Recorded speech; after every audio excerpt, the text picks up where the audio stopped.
Okay, just gonna check my levels here just real quickly.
And one more for good measure. Sound check 1, 2, 3.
Okay then.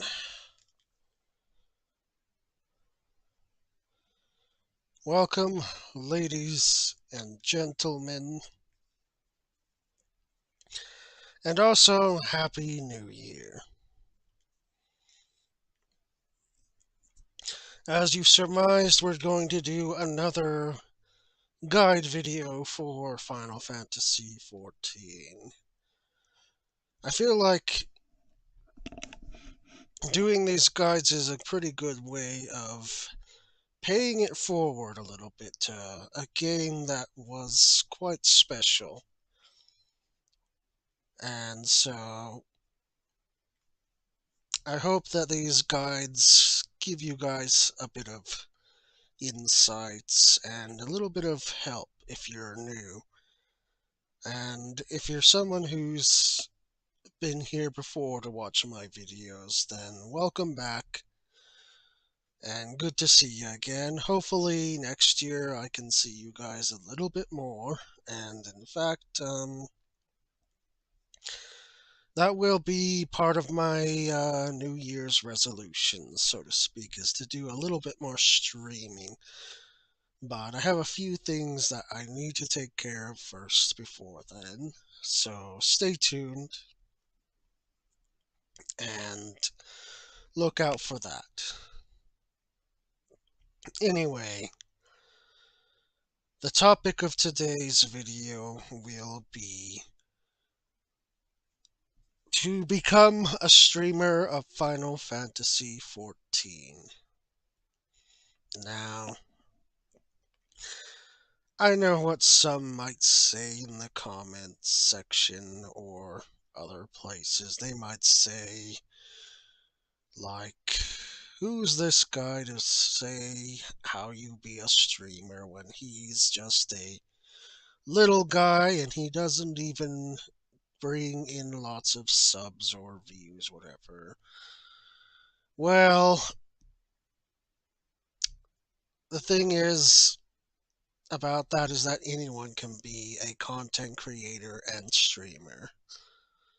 It doesn't matter how big or how small you are in this world we call the digital web, because even some of the best and well-known streamers and content creators out there started from nothing, okay? They started at the bottom, and gradually over time, they worked their way up as more people started to recognize them and share their content around and everything. So it's important to keep that in mind that I'm not trying to promote myself or boost myself in any way. I'm just trying to help you guys out with these guides. So you don't really need to take any need to feel like I am just trying to get clickbait or anything like that, because generally I am not that type of guy or content creator, as you may have noticed if you are someone who's seen my videos before, or you watch sort of on a semi regular basis and whatnot.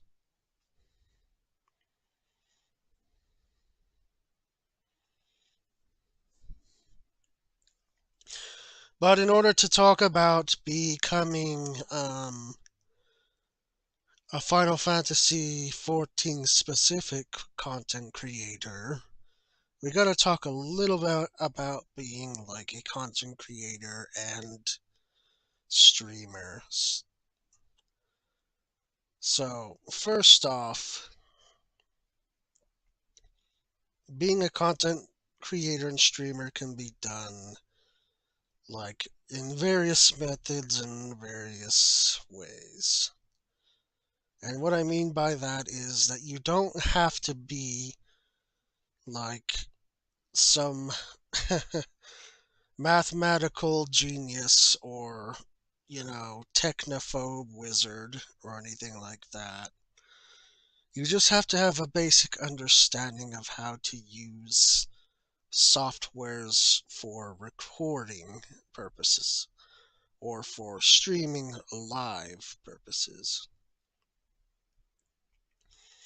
And there's a lot of good free programs out there.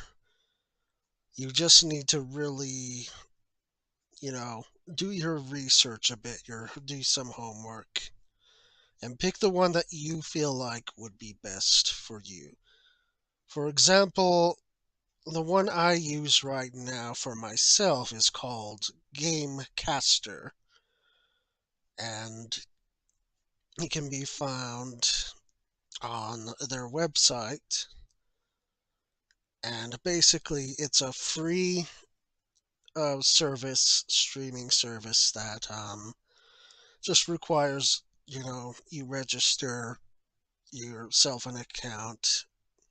Pretty standardized for most of these things. And then you're good to go after that. Then you just need to link your streaming platform to, you know, the Gamecaster app itself, and then you will be good to go. Other than that, you will need to spend a little bit of money as well.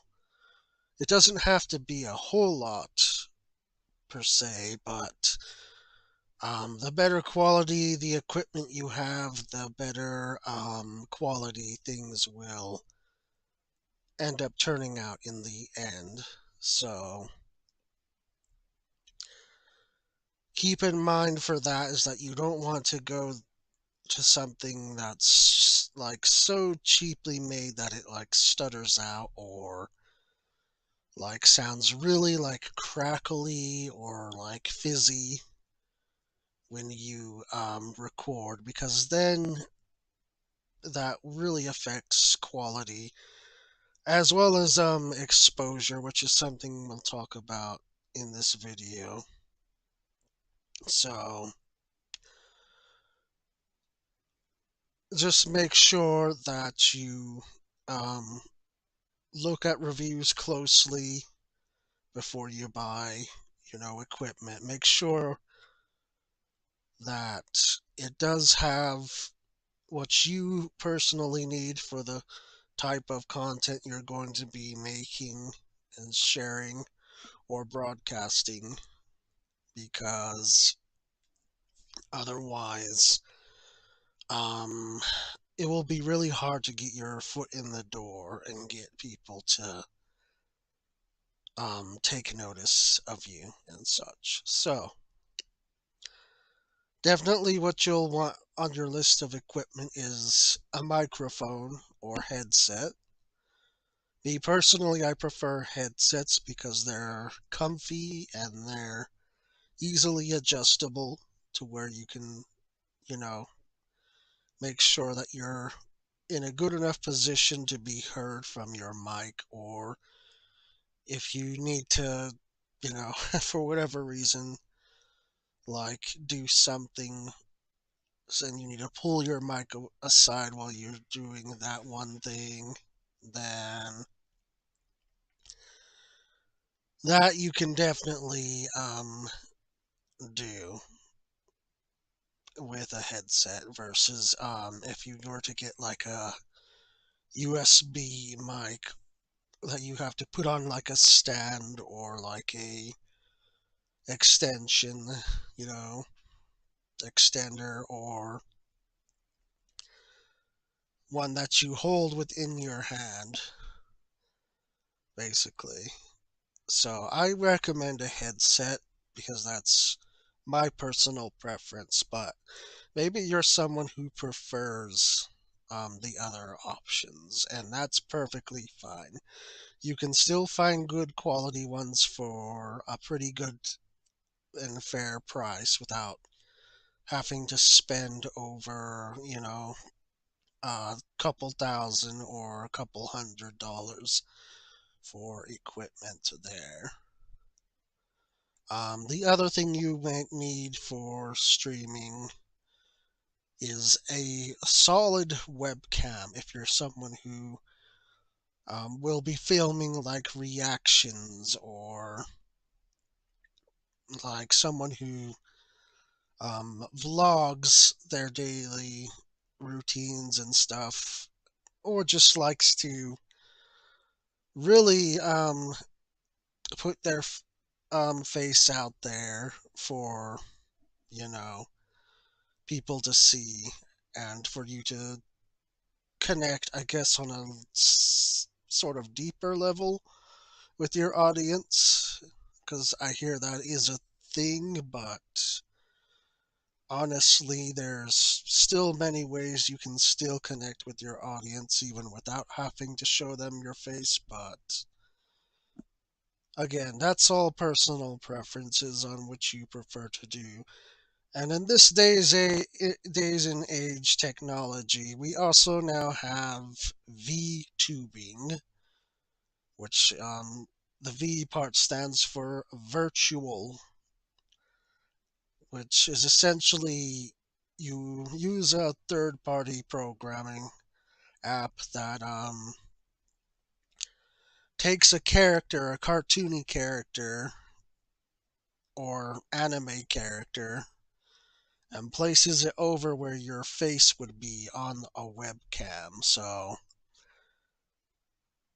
if that's some route you want to go, then that is an option for you.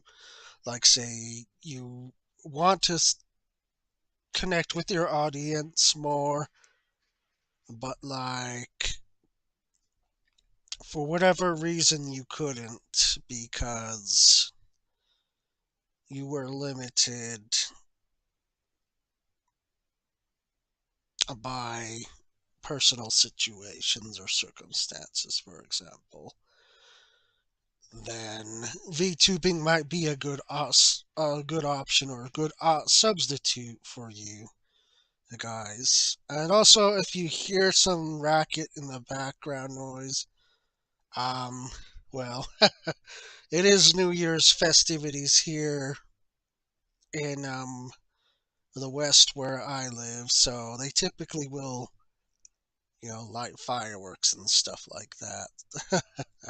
It's just um, a big thing here in the West. And I think also in some Eastern territories they light fireworks to celebrate New Year's. I don't know specific ones, but yeah. So I apologize if there's um, any like loud rackets that you might hear. It's just part of festivities for New Year's. So, and that's also one thing we will need to talk about in this video too is the atmosphere that you stream in, the surroundings and whatnot. But for now, we're on the equipment part. So, sorry for the little distraction there.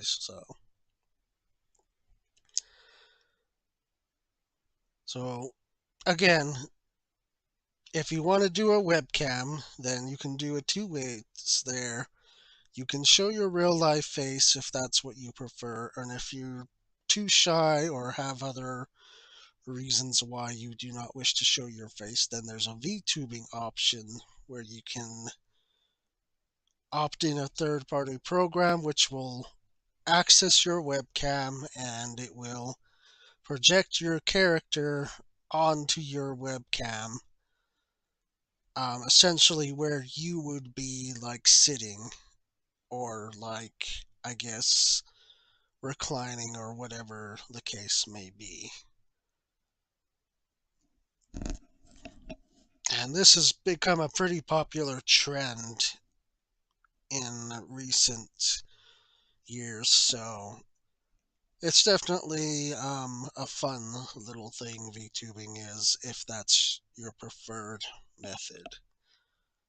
But VTubing can get quite costly, so I would not strongly recommend VTubing unless either you're someone who's maybe programmer yourself and you already know how to program like things like AI and basic assets,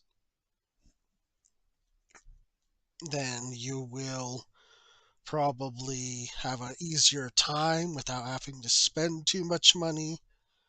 But if you're just someone who's starting off for the very first time, I would strongly recommend against doing the VTube route until you are in a better financially place. Let's just say that because it does get pretty pricey if you want to do VTubing. So keep that in mind if that's something you're interested in. Okay, so now that we've covered microphone and camera, potentially camera, um, I've briefly mentioned software. Like I said, make sure you pick a software that's for you, easy for you to understand and easy to use. That's very important because if you don't have something that's easy to use, then you're going to have a hard time um, doing the later work of the content creation process and like live processes. So do keep those things in mind. The other thing is a platform. So you need to establish a platform for you to stream on. And right now we have only two big major ones, Twitch and YouTube. Both are competitors of each other, but they have their ups and down moments. So, take those with a grain of salt.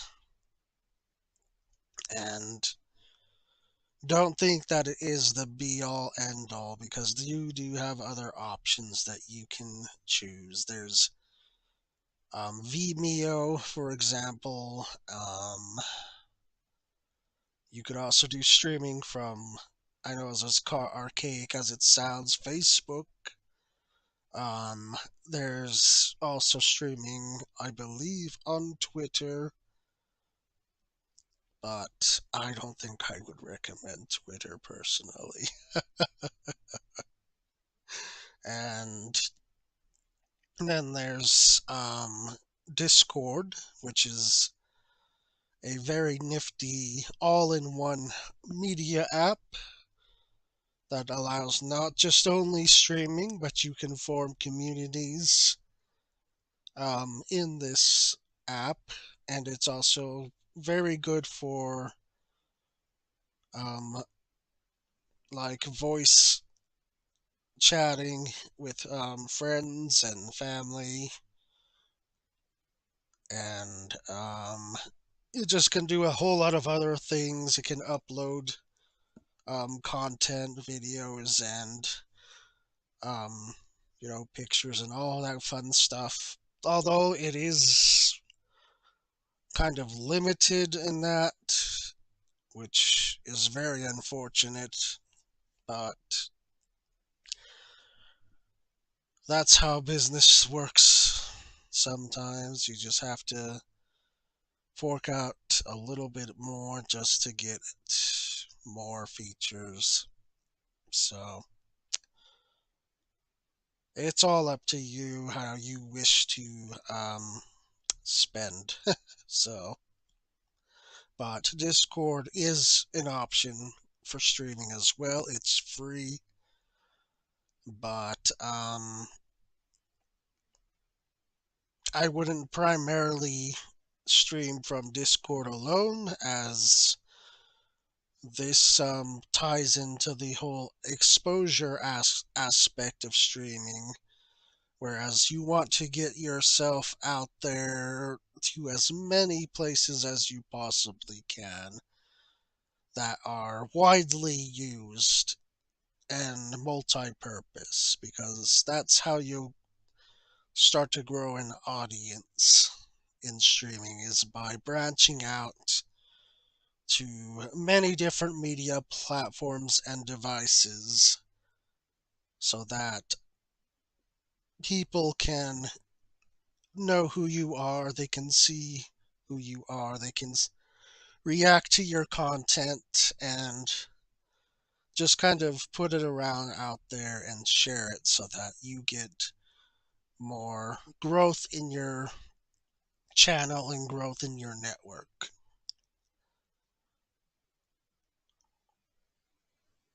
And that brings me to our next step, is exposure and networking here with streaming basics.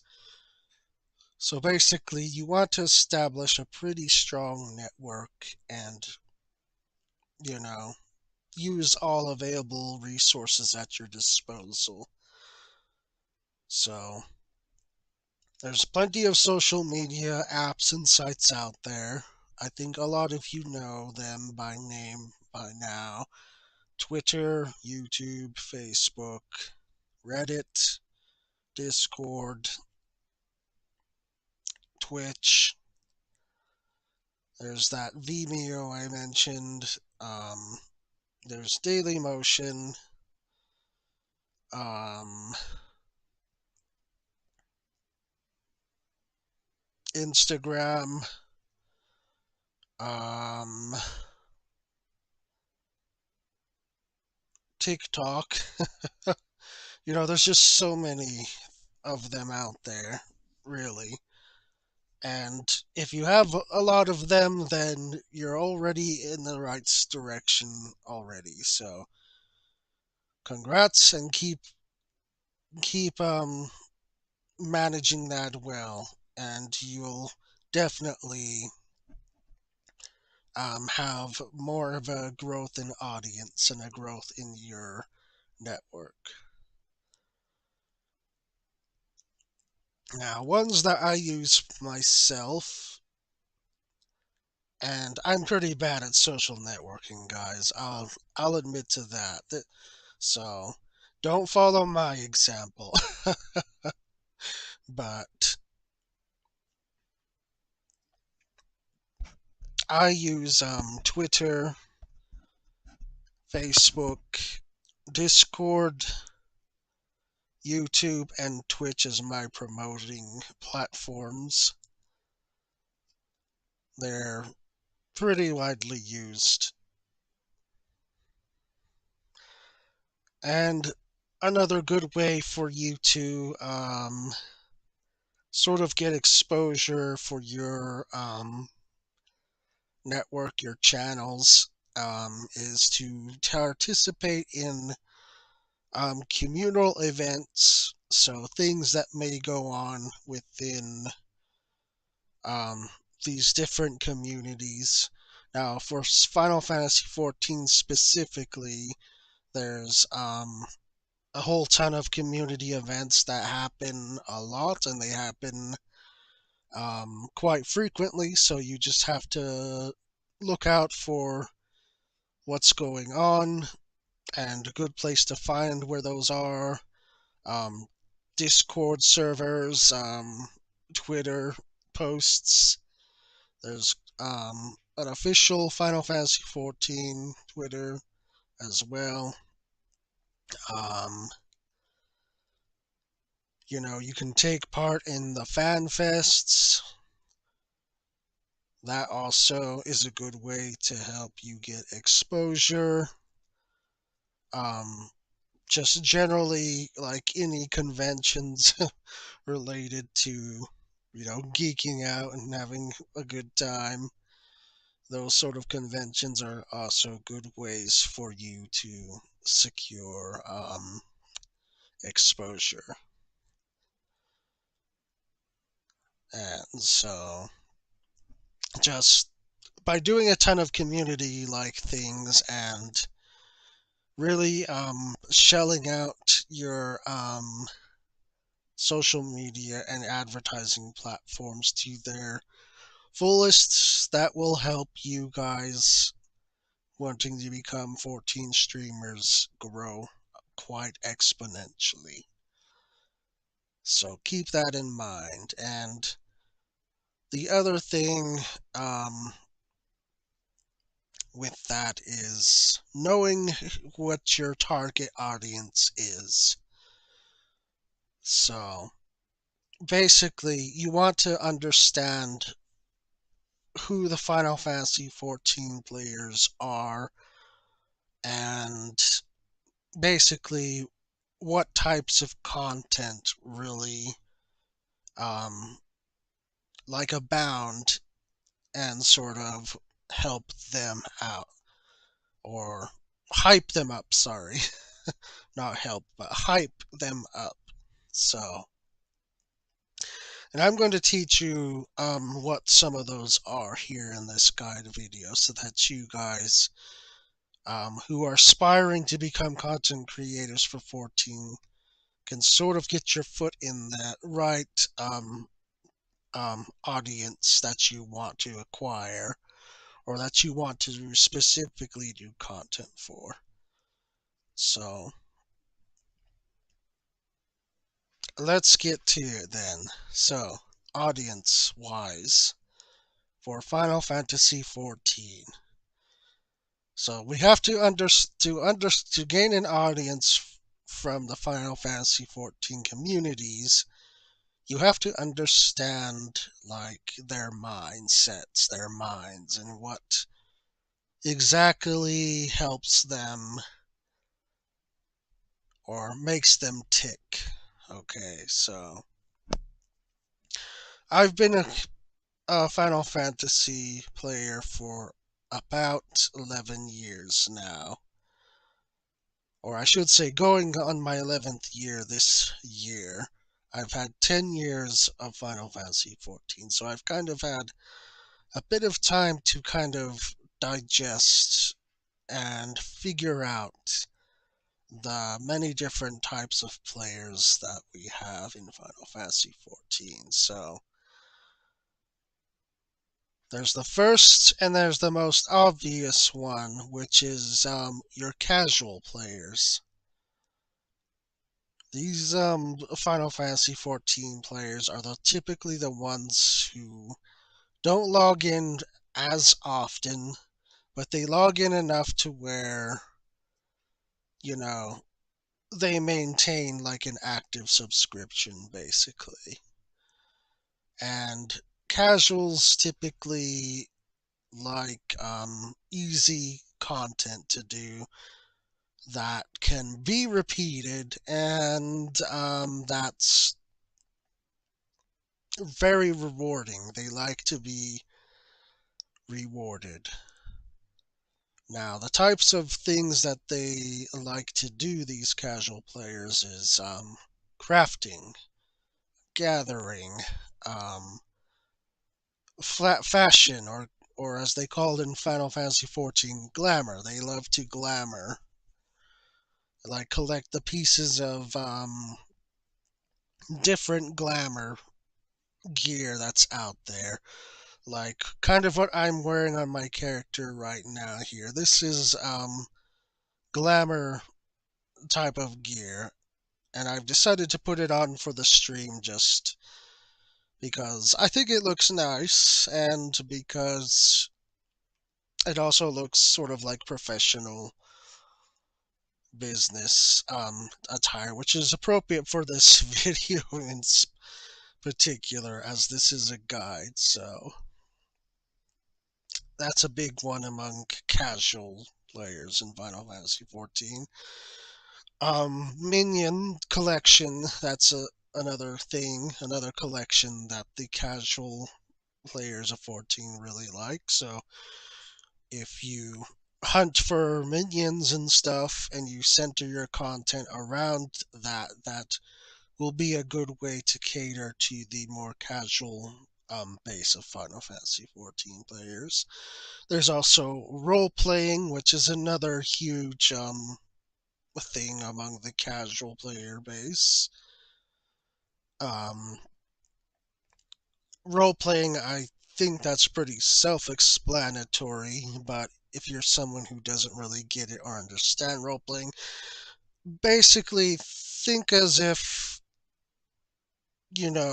actors in real life, okay? In like movies, TV series. That's essentially, basically what a role player does is they act, they perform, um, like on a stage. And Final Fantasy XIV's world is the role player's stage, essentially. Kind of like how the saying goes, the world is my oyster and I shall, you know, reap the benefits of it. So that's kind of like how it is for the role playing aspect of Final Fantasy XIV, is that basically the world is their oyster, and they can harvest and make of it what they will. And a lot of casuals are crazy wild for it. So if you are someone that wants to center your content around that, that was also be a good way to get an audience hooked to you.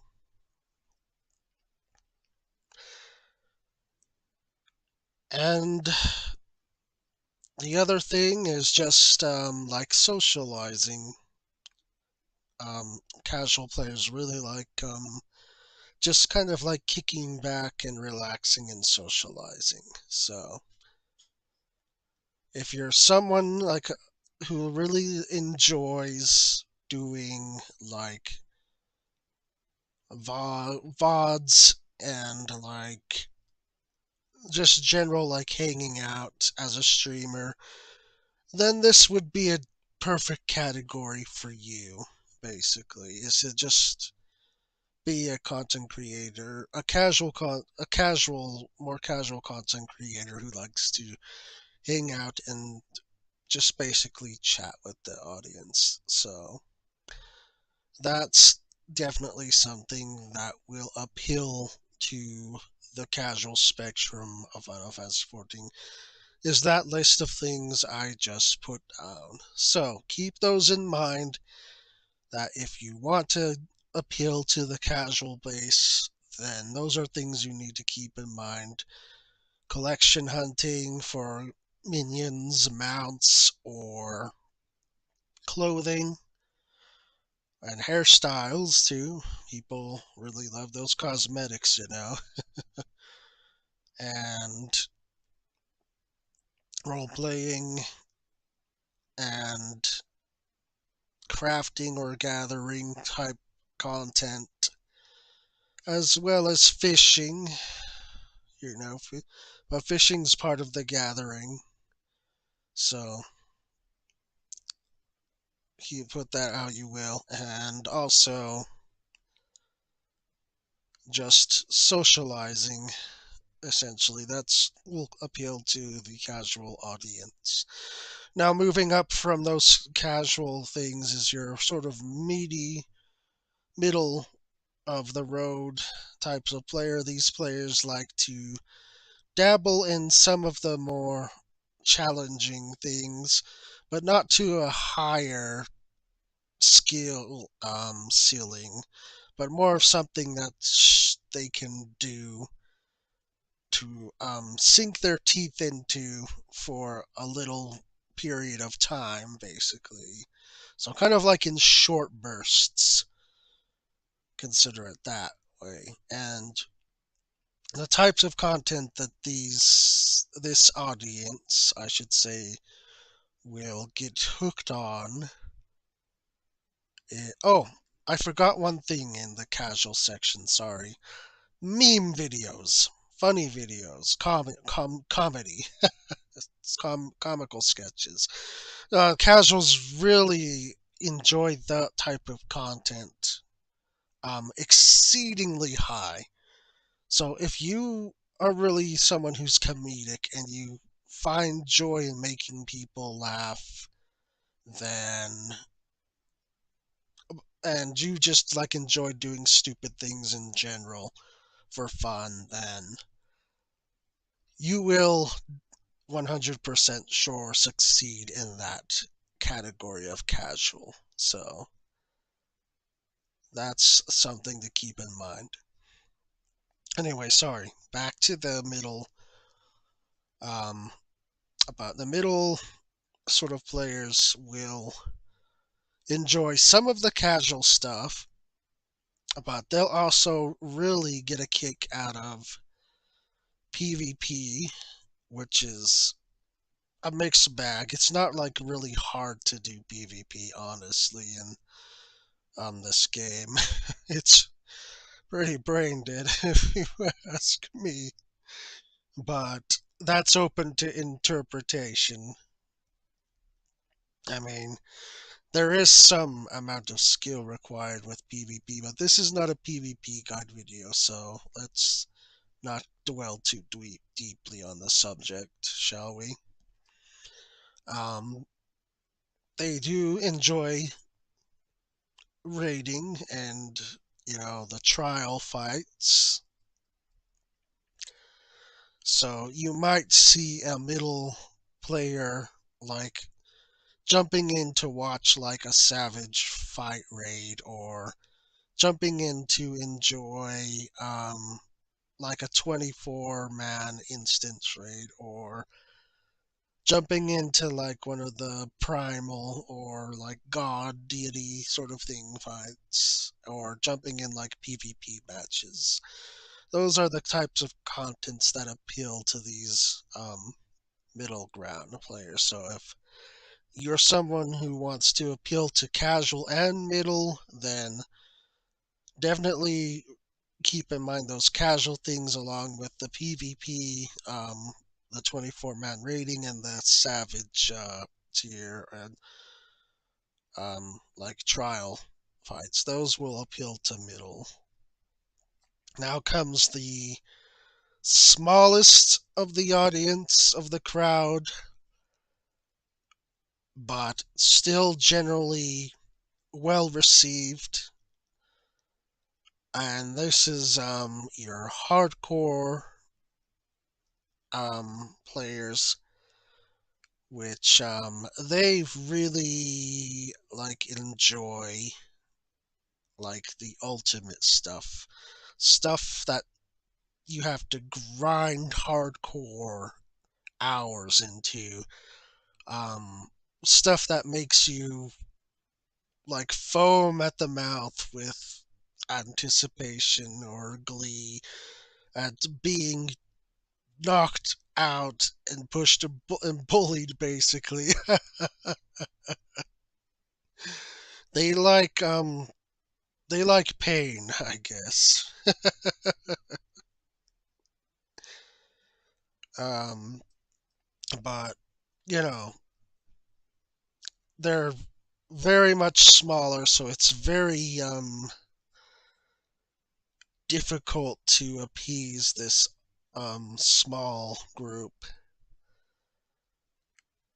You have to be like really like really skillful, really tactful at the game, and you also have to have a good sense of humor and like really, really thick skin. I mean like really, really thick, because like this audience, oh man, they can be quite quite annoying to deal with. And I know that they'll probably give me shit for this, okay, because they don't like anyone calling them out either. So, but it's okay. I'm pretty thick-skinned, so I can put up with any of their criticisms. So, and essentially, like this audience is like very hard to please. So, if you're gonna be like a content creator focused on the hardcore aspects of Final Fantasy XIV, just keep in mind that they are a smaller group and they're very demanding to deal with. So it may not be the best audience for you to go aim for, but like I said, the people that are in the middle, they kind of etch to watch this content, like watch but not participate necessarily. So,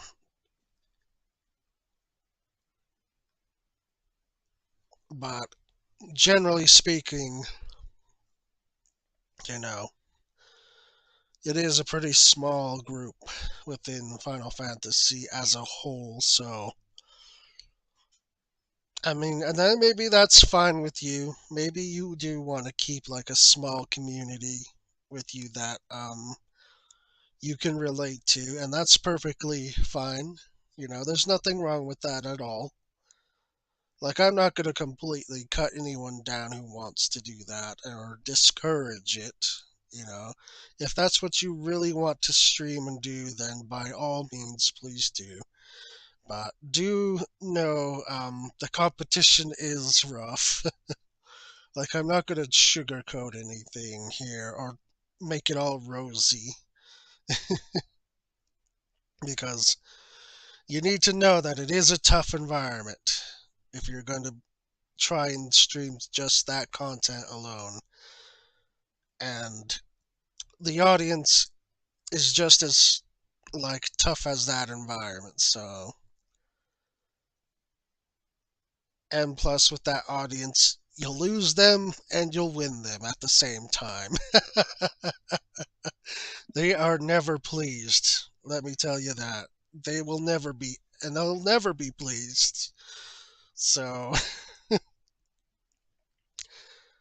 I wouldn't even like myself personally, I wouldn't even try to cater to them because I know it's impossible to. So, And that's why we have a content creator in Final Fantasy 14. He's always like name calling them names and stuff because he knows how they act and behave. So uh, I won't bring up his name because we're not here to promote anyone in this video. Like I said, we're not here to discuss things or promote anyone. But you guys know who he is. If you've been playing 14, you guys know who I'm talking about. But oh gosh, he just likes to like fling back and forth with this crowd. So it's pretty entertaining. So I won't lie, it's pretty entertaining content the way he does it. So that's just one way to go about it. But like I said, you really have to have pretty thick skin and be able to handle criticism because this small group is really, really, really tough to deal with. The toughest crowd. So be forewarned about that. But there's also other very variant content creators as well.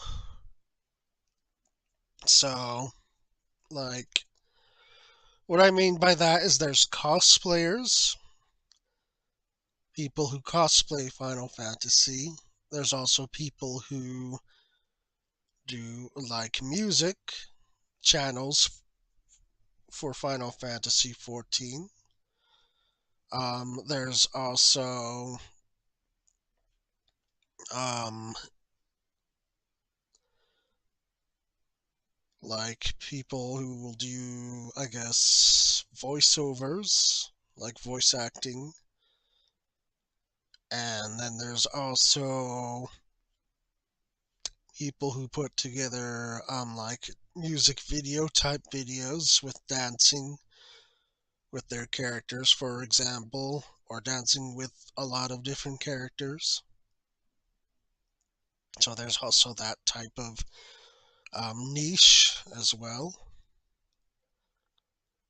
Like,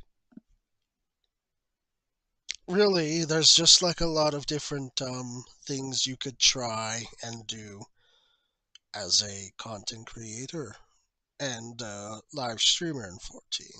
But I've pretty much outlaid everything that you need to know and understand about the minds of the Final Fantasy 14 players. So, if you want me to give you like a top 5 on what things will make you succeed as a 14 streamer, I guess I'd have to say the meme stuff, the roleplay stuff, um, the comical sketches. Let's see, that's 3. The fashion and um, the middle core stuff. Those will help you basically grow pretty well and do well in 14. So if you focus on those 5 things and you do one of those 5 things, and like I said, it's very important that you use your social medias. You want to get as much exposure as possible and promote yourself as much as possible. And while we're talking about promotions here, let's talk about that particular subject here. There's different ways you can promote yourself. Okay, so you can do the easiest route. Friends and family, of course. You can say, hey, will you guys give my video a like or watch? Like, it will really help me out, And generally speaking, your family and friends will say, yeah, okay, I'll watch a couple minutes of it and, do whatever. Hit the like thingy or whatever, or put you a subscriber. But depending on what the type of things you say, though, maybe you don't want to have your family. Friends, sure, but family, I don't know. If you're doing questionable things, which I have seen, by the way, with content creators in 14, there's a lot of questionable activities I've seen, and you probably wouldn't want your grandparents or your aunts or uncles or whatever to see that or hear you say the do that things, because they're gonna hardcore flame you with the next time they see you or something. So yeah, maybe save yourself some embarrassment, or maybe they're the encouraging family for all I know. So eh, you know, but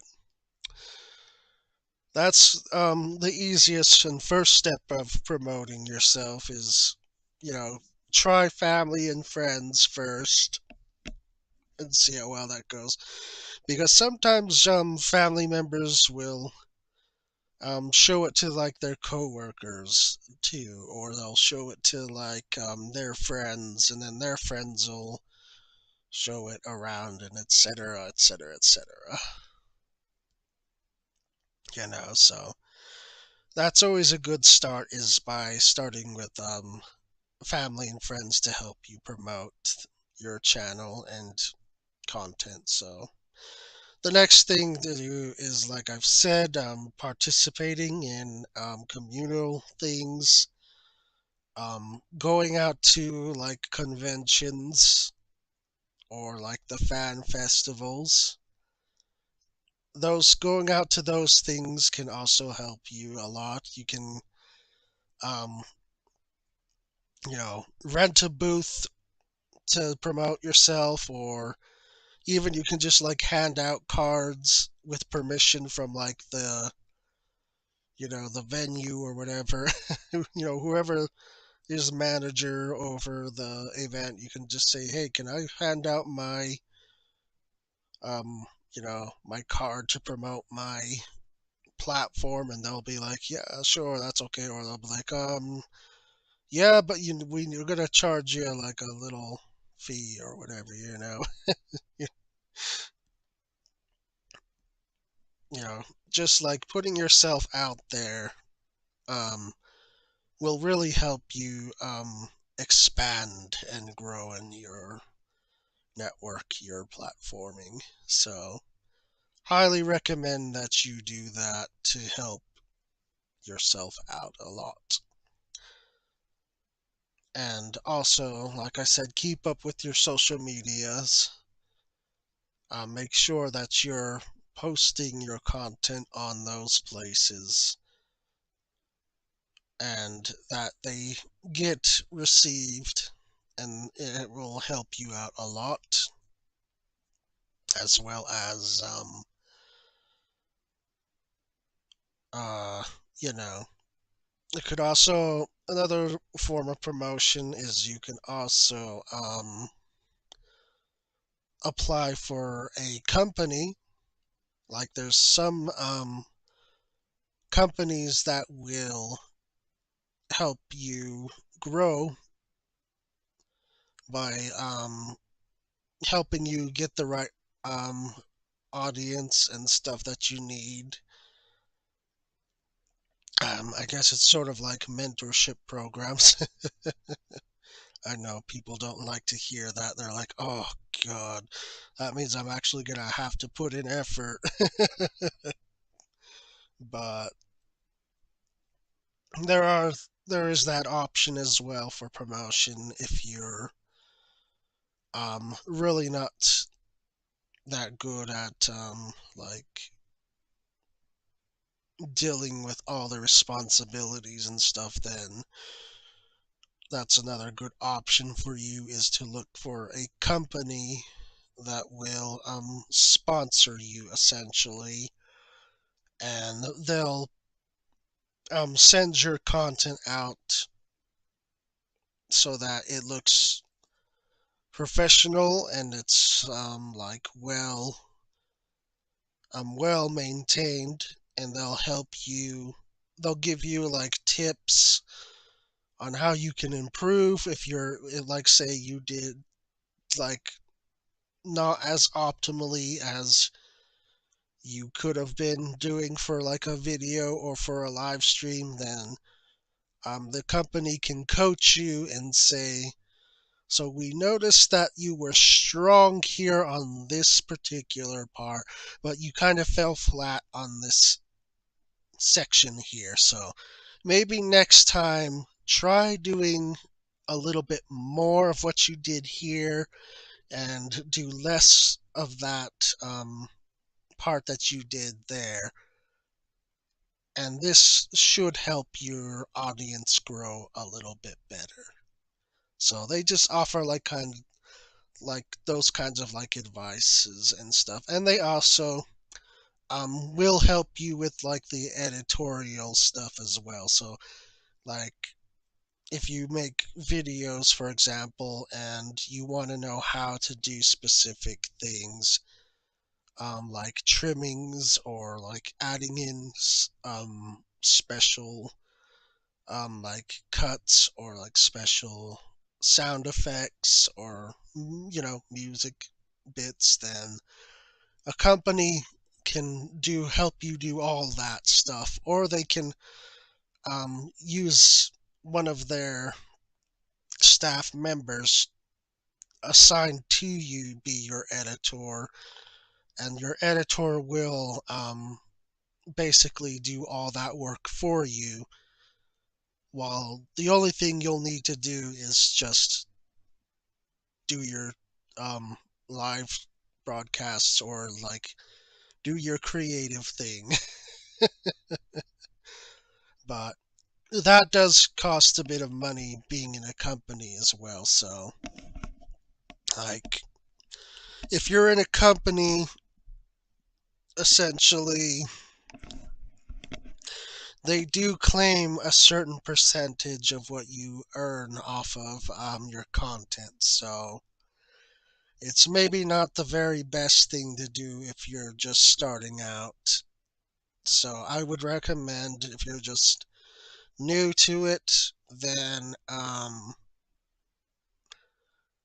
try to learn as best as you can with what you have and utilize it to its maximum, because doing all the other things I mentioned do substantially get very expensive. And the last thing you want to do is become like homeless or become bankrupt where you can't afford the basic necessities you need to survive, okay? And like content creation is fun, okay? It is a fun thing. It's fun to make videos and do stuff. But you don't want to hurt yourself in the process of trying to do it, you know. Um so while we've talked about how to go about this, I also want to talk about some negative things that I've witnessed or seen. So, there's some things that you want to avoid doing as a content creator in 14 specifically. So, degeneracy. It's okay to do it as a jokingly thing, but don't make it too excessive. You will offend and insult a lot of people, and they are gonna witch hunt you, essentially. So don't be over the top degeneracy in Final Fantasy 14. because the audience of 14, I hate to say it, but they are a sensitive lot when it comes to their game and how it's perceived. So, just be very careful. Like, you can tell jokes and make implications, but don't go over the top degenerate. You guys know what I'm talking about too. Okay. Don't try to don't try to freaking hide. Don't try to deny it. You guys know exactly what I'm talking about. You people that are already in this community of 14, all right? You know exactly what I'm talking about with your degeneracy, so don't even deny or hide it. And okay, the next thing is main story. And man, is a lot of the Final Fantasy audience extremely anal about the main story, okay? For your own sanity, I would suggest not skipping if you're going to be doing um like live broadcasting, because chances are you will get that small group of witch hunters that will invade your chats, then they'll invade your videos, and they'll be like, "Oh, you skipped. Oh, you're not gonna know who this is or what that is, and you would have known this mechanic if you didn't have skipped, bro." Like, they will adamantly get mad at you. Some portions here. So I would not recommend skipping main story content if you're going to be a broadcaster. If you're going to be just someone who focuses on a other specific type of content, then don't worry about that. But just don't just don't admit it out loud or publicly that you skipped, because they'll get quite angry.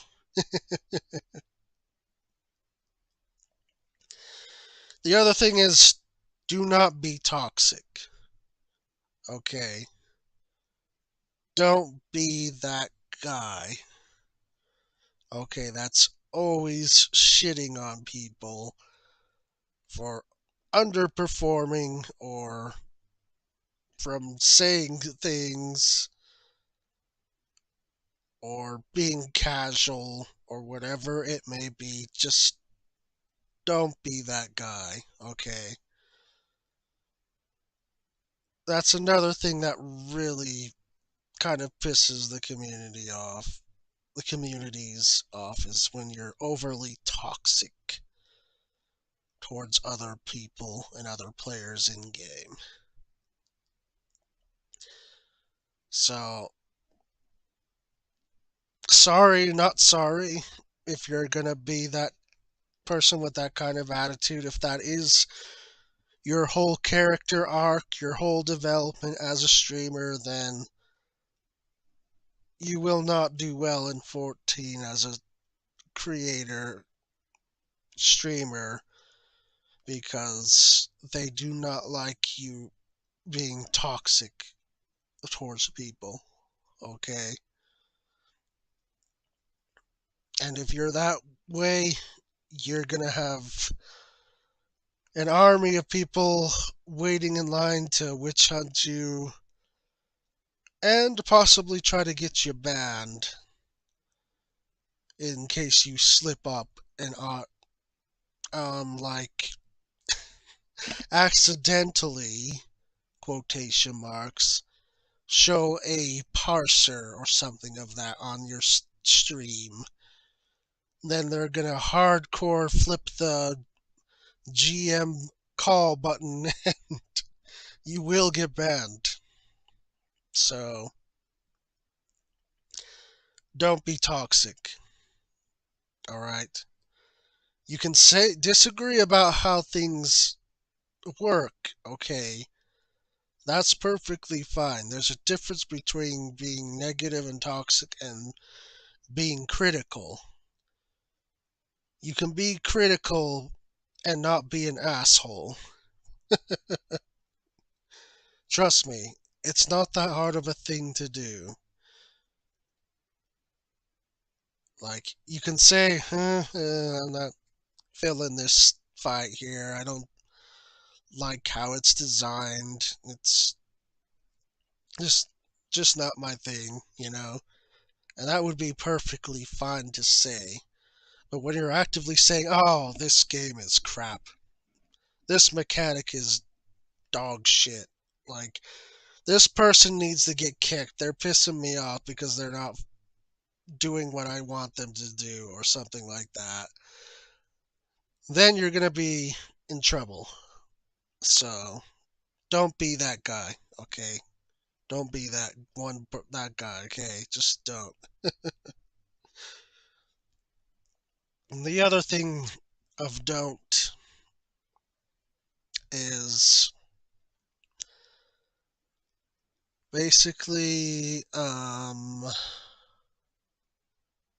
gosh, I think it was on the tip of my tongue now and it's already slipped.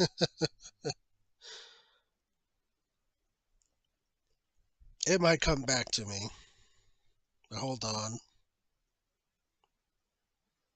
Mm, and that's another thing is typically professionals will have show notes. They'll write them or they'll have a guy to write them for them. I don't, and so that's why I kind of get these mental blocks sometimes. I'm not ashamed to admit it. Oh yes, that's right. The other thing of don't. Do not be a cheater, okay?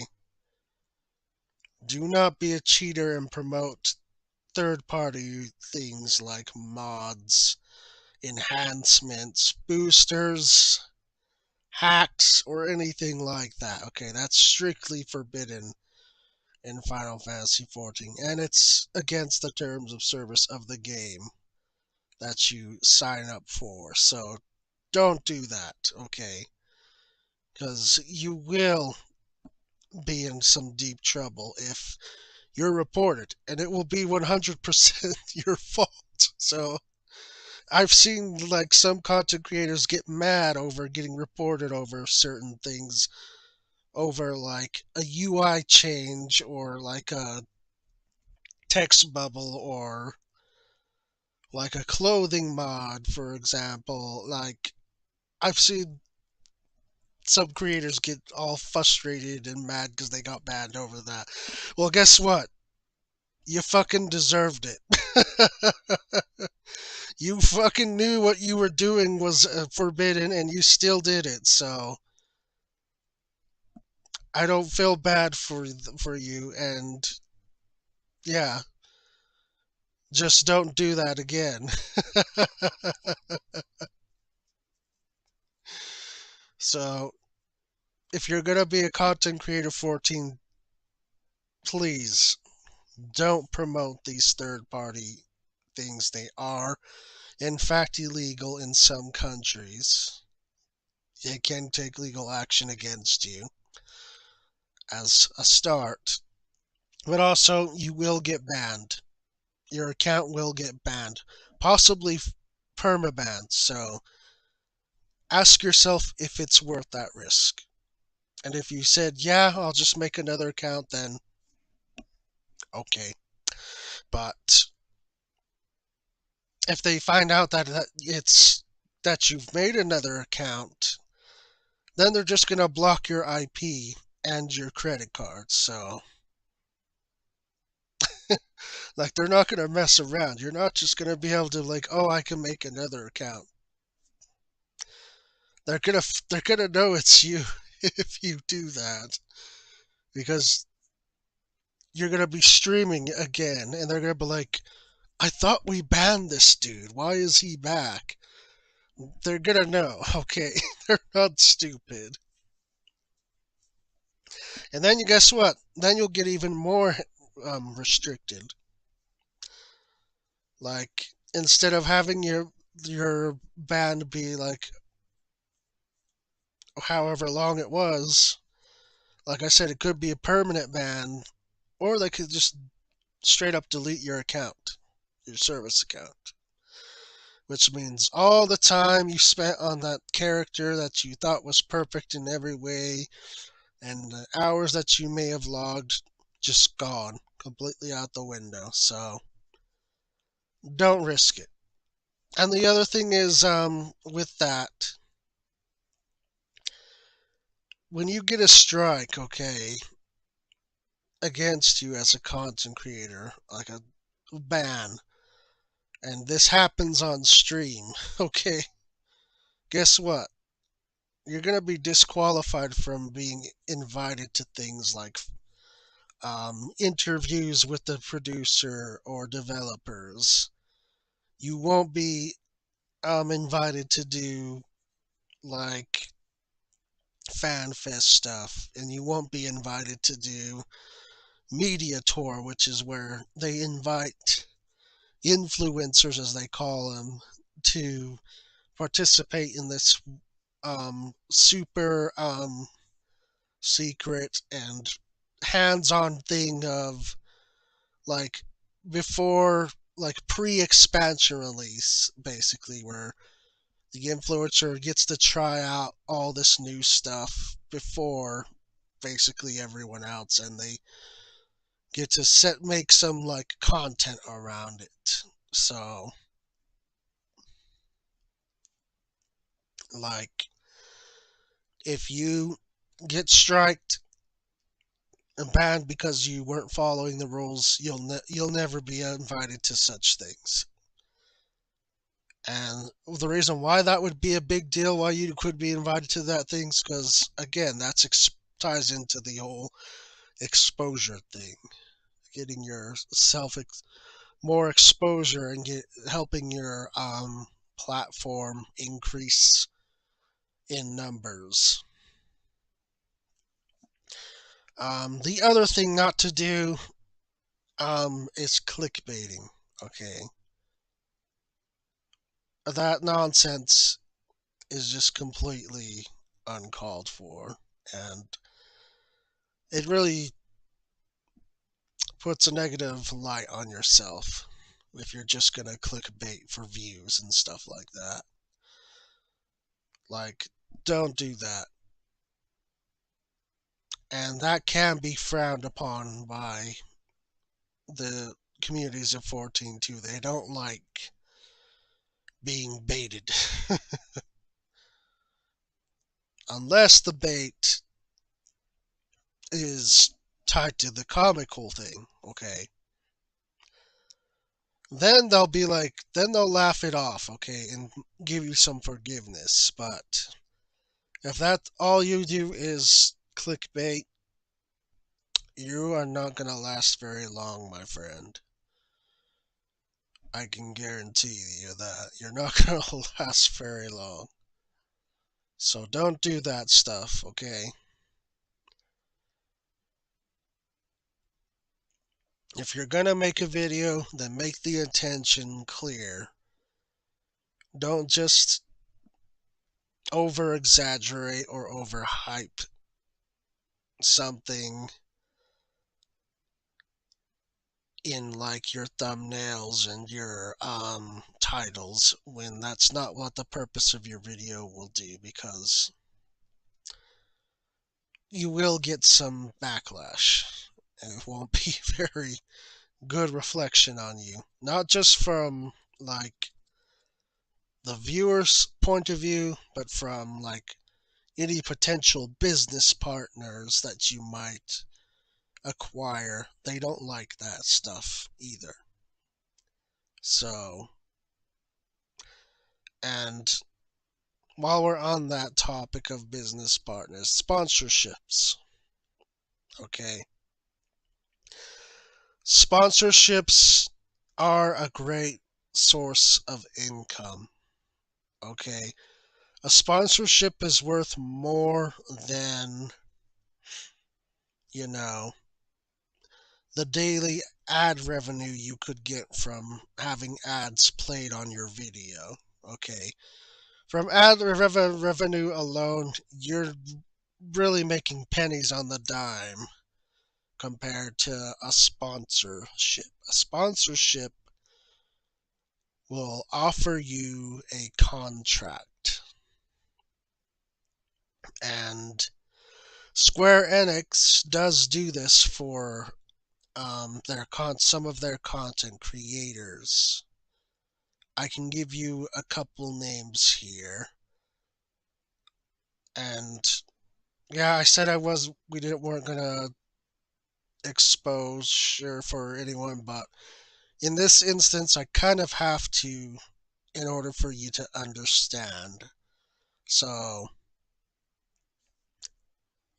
Mr. Happy, you guys in the community of Avatar, you know him. He makes tons of guide videos and he talks about 14 related stuff quite frequently. He has been sponsored by Square Enix before. Zeppla HQ. She makes a lot of videos about 14 as well. Not guides, but like she does talk about a lot of topics and generally likes to promote Final Fantasy XIV in the best of light. She has received basically promotion from Square Enix before and or sponsorship. Then Mr. Asmongold himself, or Zakrar, whichever name you want to call him, he has also got promoted by Square Enix. Now, they may have offered him a sponsorship, but he may have turned that down because as you can see, he doesn't really play a lot of Final Fantasy XIV. At least not on stream he doesn't.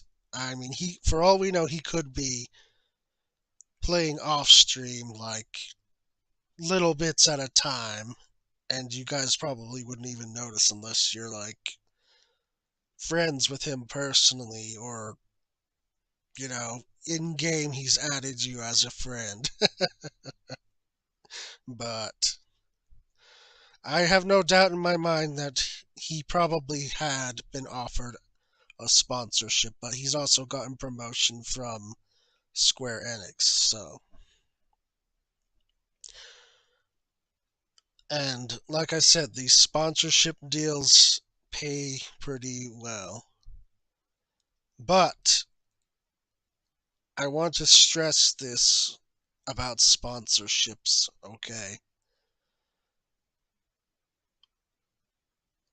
Even though they are quite a good payout compared to getting the simple ad revenue or like getting donations from your audience, for example, as a lot of content creators typically do for like super chats or things like that. Like some people will be really generous and fork out a lot of money that way. But here's the thing about sponsorships, okay, is typically you are beholden to the sponsor because they are funding you to basically do your content. And you are basically limiting yourself by accepting to the terms of the sponsorship where you can't say or do certain things on stream or in your videos, because then your sponsor is going to get upset with you and feel like you're breaching the terms of your contract, and then they'll take away that money. They'll withdraw what that money you could have earned from that sponsorship. And that's just one of the bad things about accepting sponsorship. Like, yeah, I get it, the money's a good thing and it's helpful, but again, you're really limiting yourself by accepting terms of the sponsorship, whereas, like I said, the ad revenue's not great, but it's still earning you stuff. And not to mention, like I said, the super chats and stuff like that you get from being noticed. People can be really generous. Like, your audience can be pretty generous in donating money to you. So, I personally have mixed feelings about sponsorships. And really, it's up to you on whether you feel like stifling like your creativity, what your mindset of what you want to do is worth shutting down for, you know, that sweet payday, which is only going to last you a certain time, okay? And that's the important thing you also need to understand, is that sponsorships only last a certain time. They're not they're not like long-term thing or guarantee. Like, you'll get a sponsorship and it will last upwards to a period of time. And once that period of time is up, well,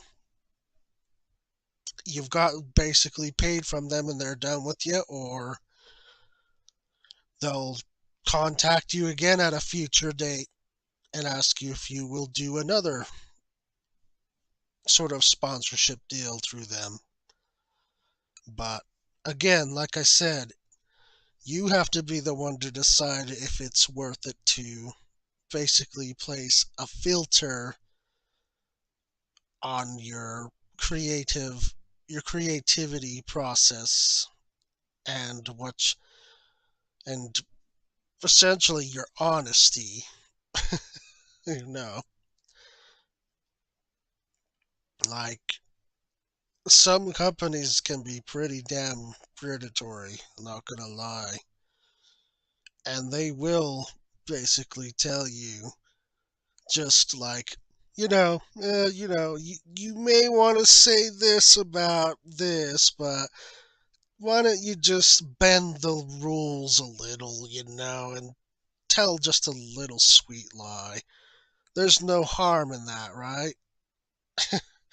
Well, there is a bit of a harm in that, because when you do have a dispute or disagreement with the sponsorship, and you've said basically all these great and wonderful things about your sponsor, only to then later, because of that one dispute, start talking bad about your sponsor, then to your audience you're going to look like a total fool and a hypocrite. So don't take sponsorships unless you're 100% going to follow through with it, is what I am basically stressing here. Because you will look very stupid later on if you have disputes against your sponsor later on, or like an argument against what they may have said or done, and then when you've already said all these great and wonderful things about them before and you're changing your mind, now you're just looking like a complete fool, like I said, a complete fool, imbecile, and a hypocrite. So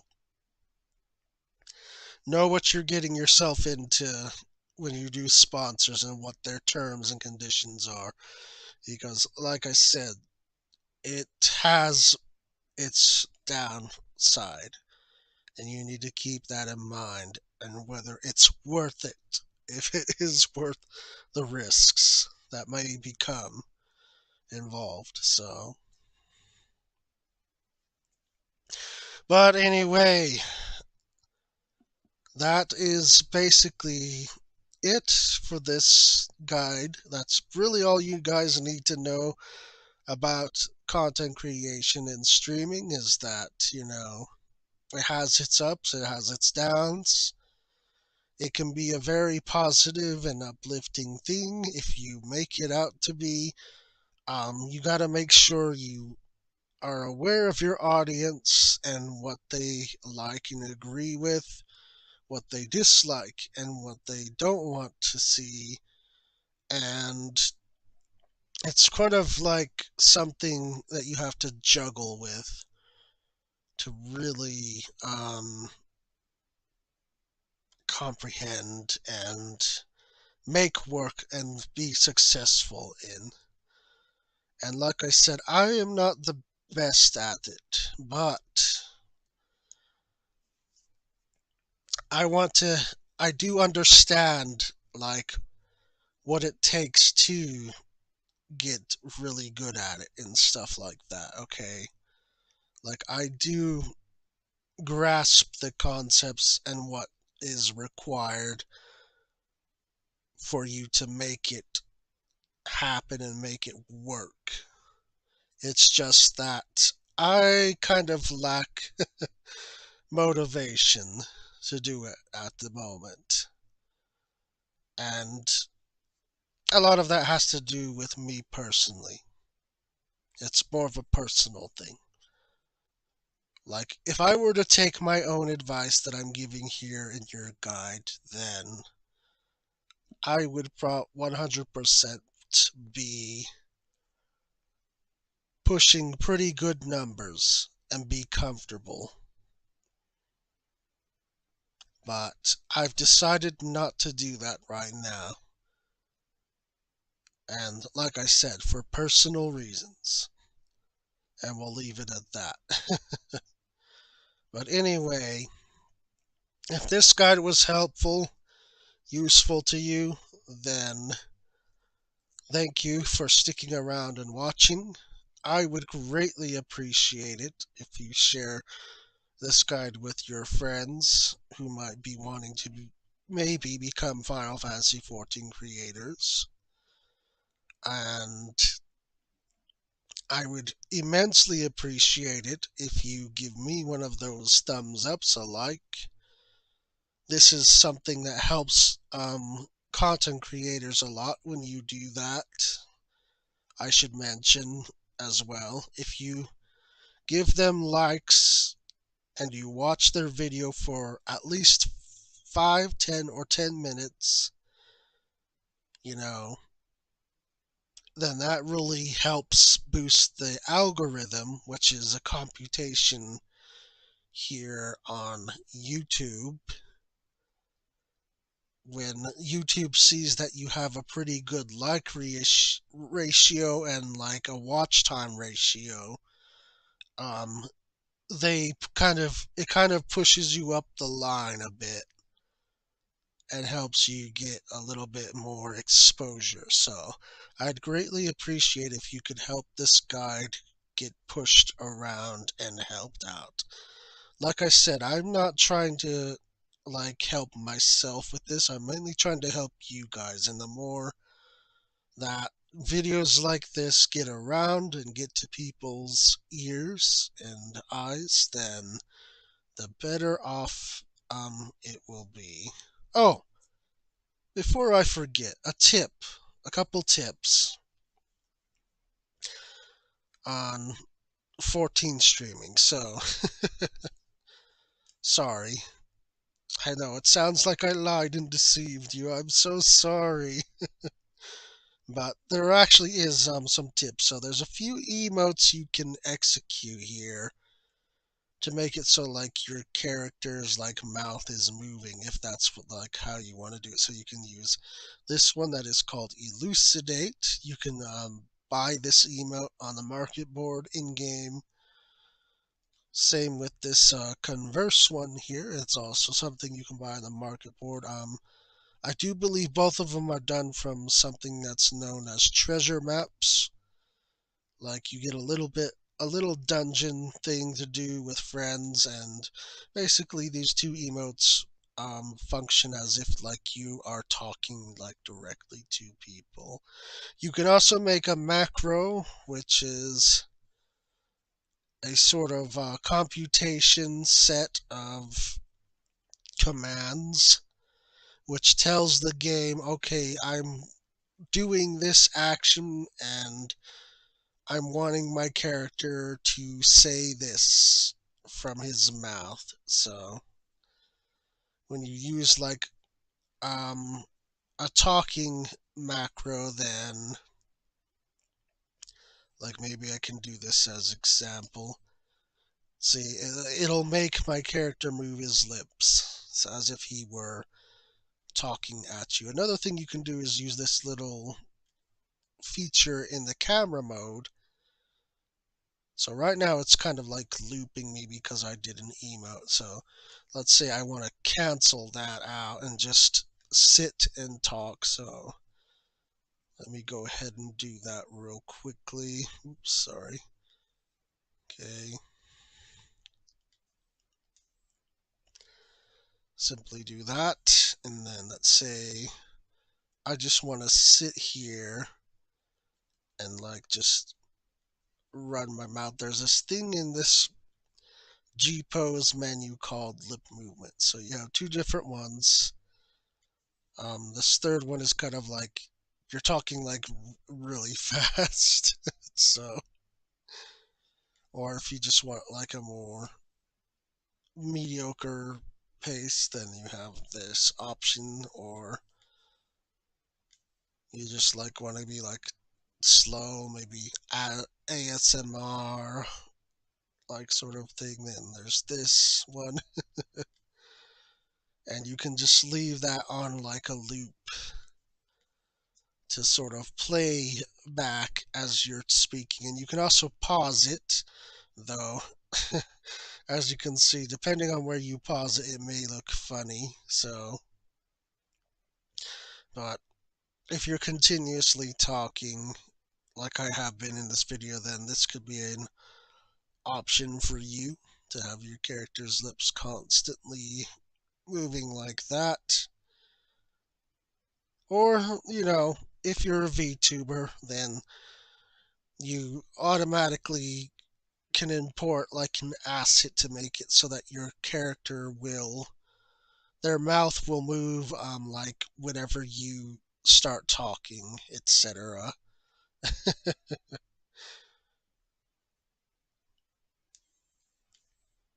So there's that. And then the other thing is if you want to not get spammed with like private messages, like let's say you're streaming and a lot of like your audience, your base, your fan base want to play along with you or follow along with you as you play this type of game. Um, you can avoid getting spammed and like offered gifts by going to selecting your character. This is the first method. You can select your character and highlight them, and then open the sub menu with on controller. It's like square or like I think circle or X button. But you'll just press that, and then you'll go to edit search info here. You'll just highlight that. And then under this menu here is a drop down list. Okay, you have different tags. When you put on this busy tag right here, then it basically makes it so that no one can spam you with private messages and no one can offer trades to you, and they can't like spam invites for you to join like their group or anything like that. It works as like a deterrent, like sort of a block, if you will, so that people can't harass you constantly while you're trying to do content like this or stream live. The other way you can bring that status up is you can type in the chat bar, you can type /busy, like /mark busy, with no commas, no periods in between or after or before. Just type in /busy and that will automatically pop it up on your character so that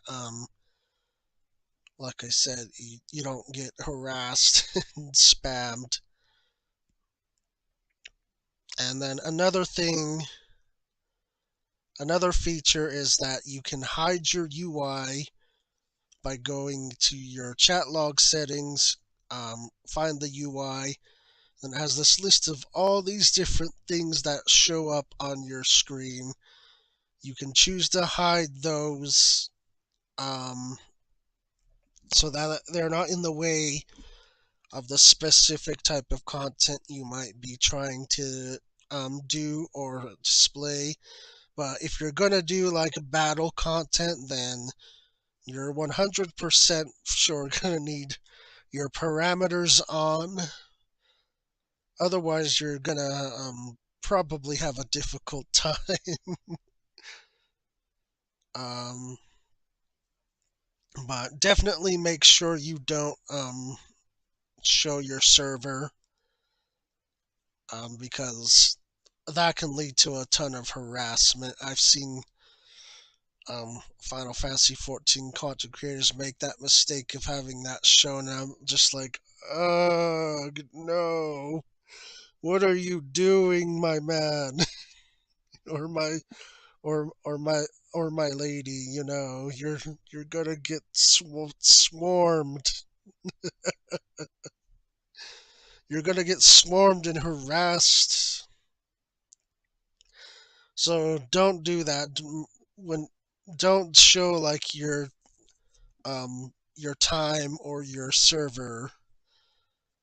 Make sure that that's turned off because, like I said, if you do those things that I've said specifically not to do, for example, then yeah, there will be witch hunting going on, and you're not gonna have a good gaming experience with 14. So that's very important. Do not forget to turn that off. And then obviously, Gil, there's no point to you having your Gil shown because you can just pop that up at any time during your character display. And the EXP bar, that's optional as well. Like, you really don't need it unless, like I said, you're doing battle content and you're leveling like something. Then you might need to show this experience bar, but like I said, if you're just doing like meme videos or things like what I'm doing here where I just talk with you, explain things, then definitely keep that hidden. And of course the mini map that should remain on at all times, because it's kind of confusing walking around a map and not knowing like where you are or where you need to go. I mean, there's also shortcuts as well you can use to pop up the menu the map. I mean, automatically like this. But the mini map is just a lot easier if you're gonna be a content creator and streamer. So I definitely would say leave the mini map on. And gauges, by default, you have these job gauge things which are substantially large and they can get in the way. Um, you can actually shrink them and make them in a more condensed and simple version, and that will help take up less of your screen. Now, if you watched my other guide video, like I said, before you jump into the game, clean your damn UI. Scrub that thing deep. Make sure it's not grimy and blocking your way.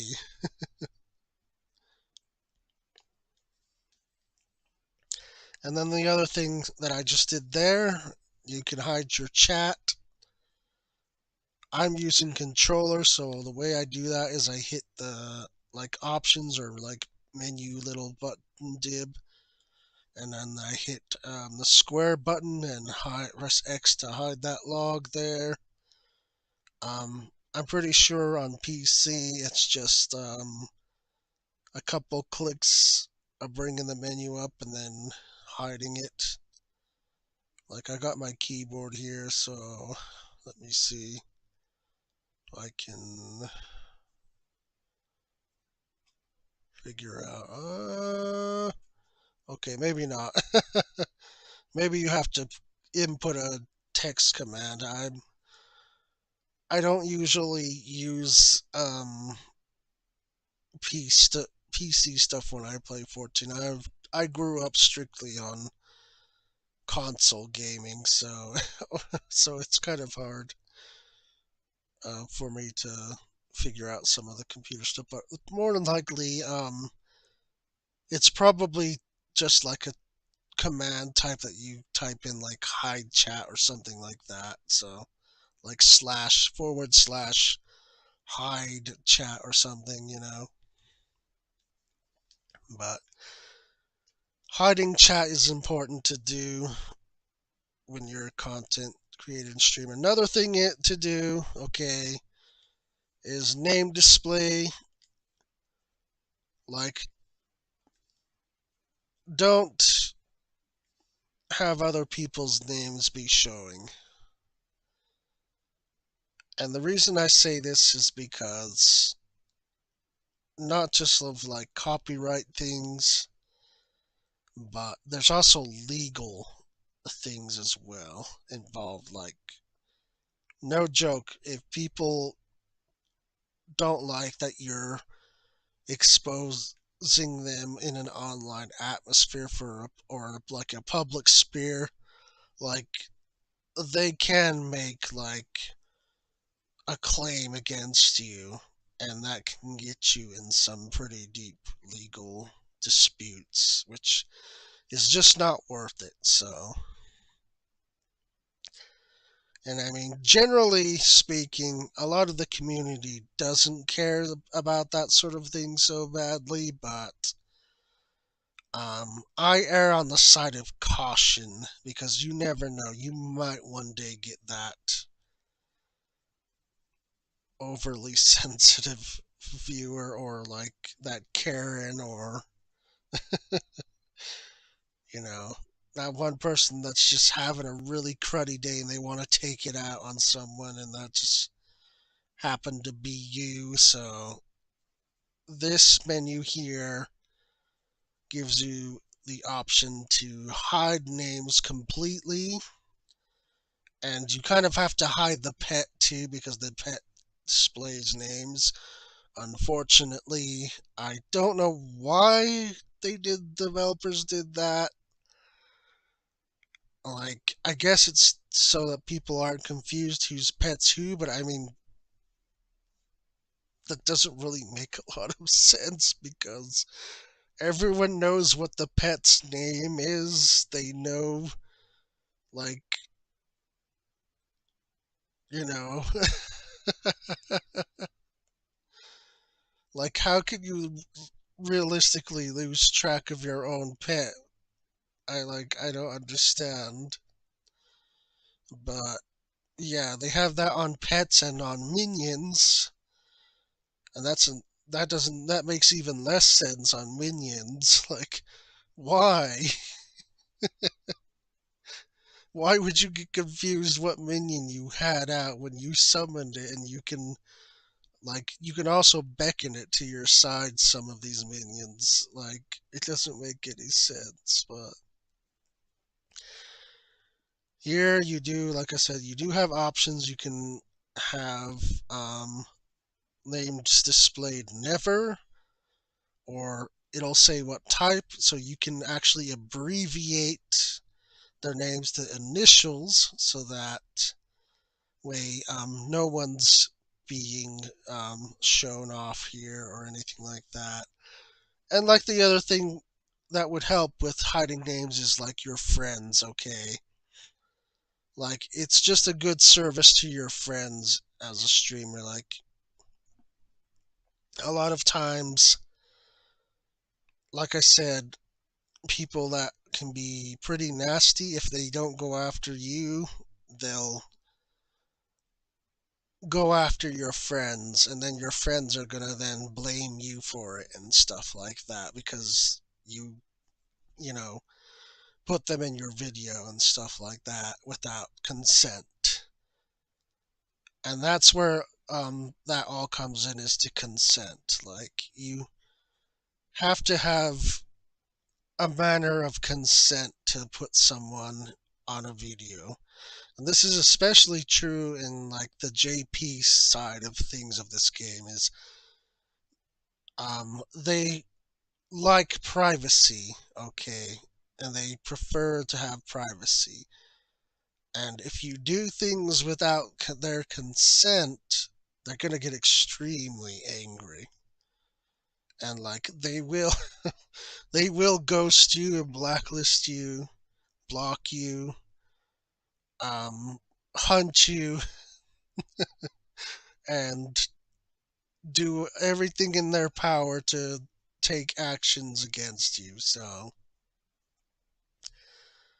like I said, just err on the side of caution and be respectful. I'm sure your friends probably wouldn't care. They probably wouldn't see anything wrong with it because they're your friends, so of course, you know. But like I said, I would err on the side of caution and just um, either have their names completely hidden, or like use the initials, or like abbreviate the last name. Like, have like, if you're, especially when you're streaming and you have like a very nasty person, mean person being rude to you, and you need to, talk to a game master about it, have them dealt with, then having that first name will help you easily locate the person's name, so that you can tell the GM who they are and such. So that helps as well. But also, here in the chat, you can also um, abbreviate names too in the chat. That's an important thing to do. Like, if you're gonna read like the chat while you're streaming, or if you're just gonna completely hide it too, then it's important that you make sure that last name is hidden, or their just like their whole name is initialized, so that you don't run into any potential trouble, legal or otherwise, and make sure that hide hide your server. Don't let people know what server you're playing on. Unless they're people you want to know where you are, okay? Like, then that's perfectly fine. But most of the time, if streamers want you to know where they are in a game like this, then they will tell you. Okay, they'll tell you on their stream, like, yeah, I'm playing on such and such place, come find me, etc. Or, like, they'll type it in their chat, like, this is my coordinations, you know, come join me, etc., etc. Or, like, they'll post, like, a post on their, like, private, their own, like, specific, like, private area and whatnot. So it sounds like the festivities are getting really wild. It's really New Year's now. But in any case, that's really it this time. I do mean it this time. Keep all those tips in mind, and you should do pretty good as a content streamer. So, thank you all for being in this video and watching. I hope it's useful and it gets around to help you become a good content creator. Anyway, guys, I will see you around and we'll probably meet again in another video or live stream. Take care, everyone. Happy New Year's.